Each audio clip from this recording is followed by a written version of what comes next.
Hi everybody, this is the Baseball Head, the amazing, spectacular, terrific, the great one, the people's champion. Your host, and welcome back to the Baseball Head, and hopefully you like this video. Hit that subscribe button. So, it's, obviously we're in the middle of spring training. There's nothing going on other than the World Baseball Classic. There's nothing going on really right now. But a topic did pop up on Thursday, and that concerns some of the things the Mets are planning to do before games. They're gonna have a big celebration of the '86 team. We'll get into that.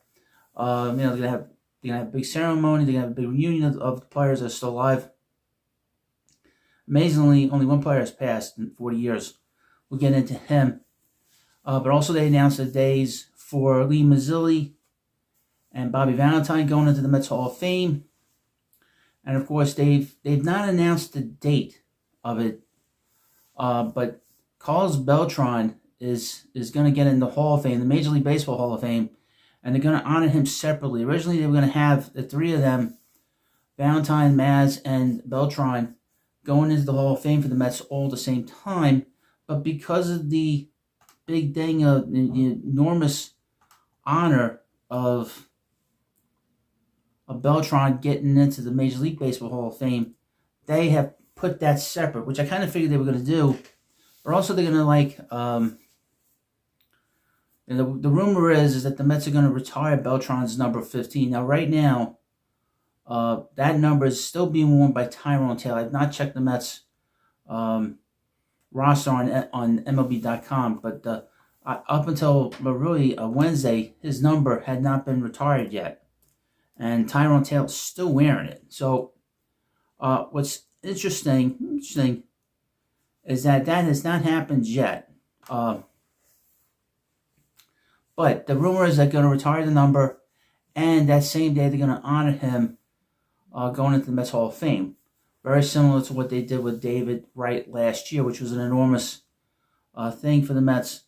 Now, to get into this thing with Beltran real quickly, a couple of things. He's the best center fielder the last 25 years in baseball. He's a guy that's had 2,700 hits. He's a switch hitter, has over 400 home runs in the major leagues, about 1,587 RBIs. He's got over 300 stolen bases. This is a Hall of Famer by any measure. Not too many guys have over 400 home runs and 300 stolen bases. Very few players are in that stratosphere. And a great Gold Glove center fielder as well. 3-time Gold Glove winner and a 2-time Silver Slugger Award winner.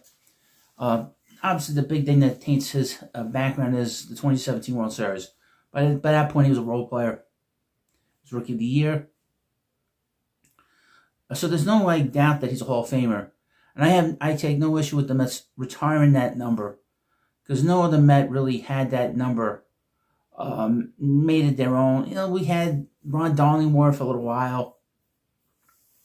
Ricky Aguilera wore that for a little while. But that's really a number that he did the best with it. And I believe he had the number the longest. I've been going on social media in my different accounts like Facebook and on X, and I've been posting how many days till Mets opening day. And one of the things I've been trying to do is find players and members of those numbers that had the numbers for a long time, and then post something about it on those different platforms, And 15 is really the only guy is Beltran. There's some numbers, interestingly enough, they have nobody that I can't use highlights, or I kind of have a thing where I don't really use current players that are still playing. Like, for instance, number 9. Number 9 will be coming up sometime next week. But the player that wore the number the most is not with the Mets anymore. It's Brandon Nimmo. The next guy is Todd Hundley. So we'll use Todd Hundley. Some highlight of Todd Hundley online.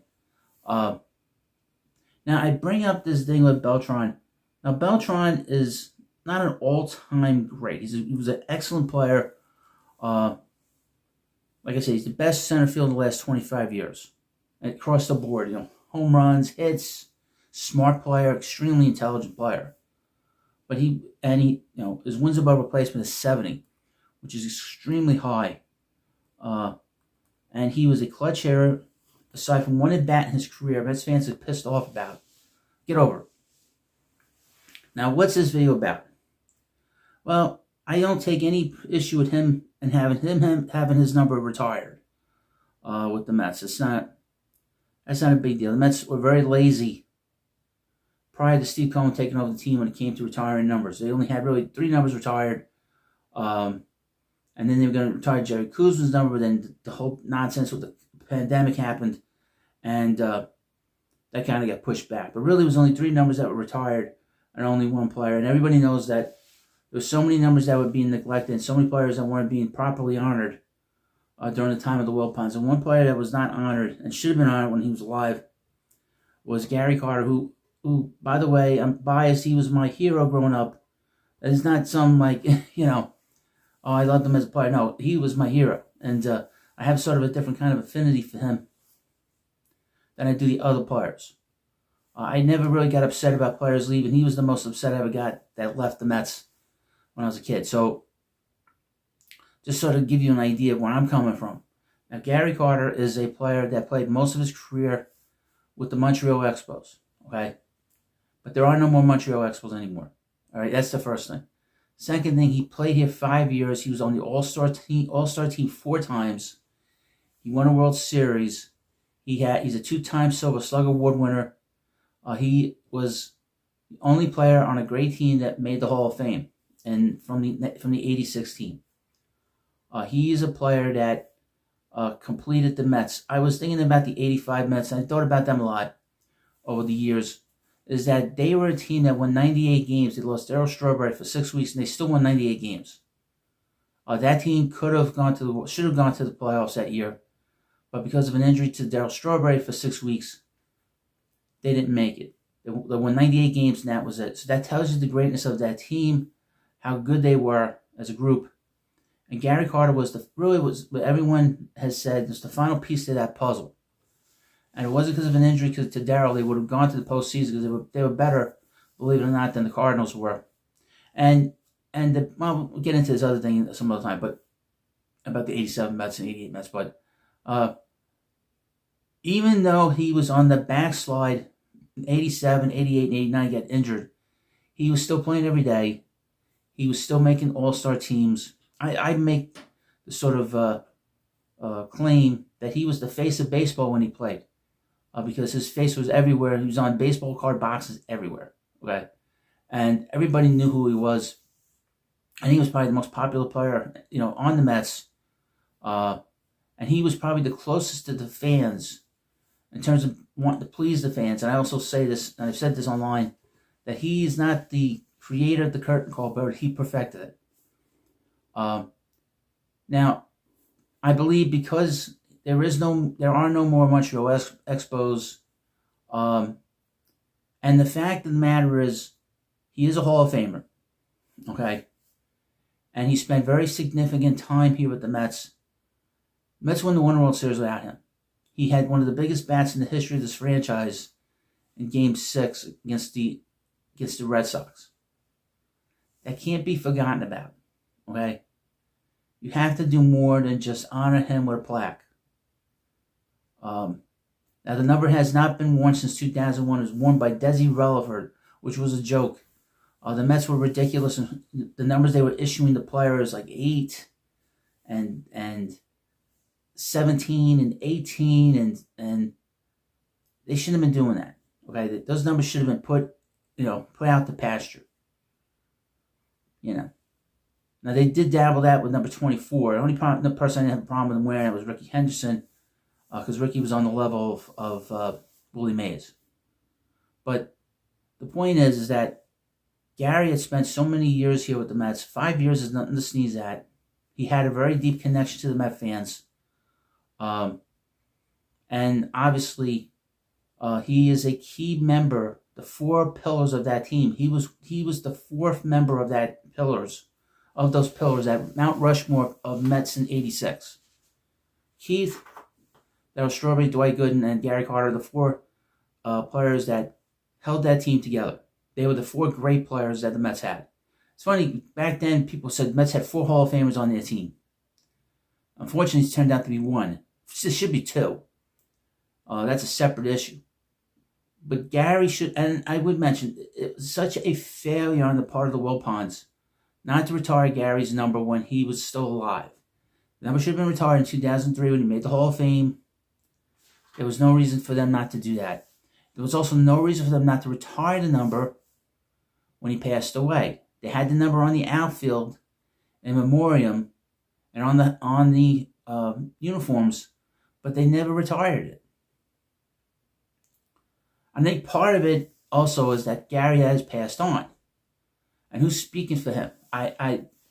Is anyone in the organization saying, look, Gary should have his number retired, amongst these other great pillars of that 86 team? I mean, I love David Wright, but he's still alive. He's not going anywhere. Where's the priority there? Well, why were they so quick to retire his number? I would mention the family has urged the Mets to retire his number. When Gary was alive, he wanted to go in the Hall of Fame as a New York Met. He didn't want to go in as a Montreal Expo because he knew that the Expos were going. 2003, when he got in, he knew that the Expos weren't going to be in Montreal much longer, so it really meant nothing to him at that point. It didn't mean anything that they were leaving, so he knew that there was a good chance that he would be the only member of that team. Now, I would say this. Andre Dawson. The Major League Baseball Hall of Fame reversed itself. Andre always had the Montreal Expos on his plaque. They've removed it to where it's blank, which I think is ridiculous. It should have a team logo on it, but they removed that. Now Gary can't speak for himself, so I'm going to speak online and on social media about this. This is going to be my little thing that I'm going to talk about. And people have been saying, I think this is kind of ridiculous. And it's no disrespect to Yogi Berra. But Yogi had 6 at-bats with the Mets as player. The Mets, he's a beloved figure in New York. He's a beloved figure in Major League Baseball. One of the top 10 personalities in the history of the game. But in terms of his connections with the Mets, if the Mets had won a World Series with him as manager, I would say his numbers should be looked at strongly to be retired. But that didn't happen. I live in reality. His number should not be retired. His number should not be honored. And there's nothing against Yogi. And Yogi's not even in the Mets Hall of Fame. And it's not a Yankee bias or whatever. But Gary played a long time here. 5 years is nothing to sneeze at. So, he didn't play here long enough. What the hell's the difference? If you're retiring the number of Willie Mays, and he was only here a year and a half, and they didn't win a World Series with Willie as part of that team, then why can't you honor Gary Carter, who was a central figure on that championship team? And the only Hall of Famer on that team.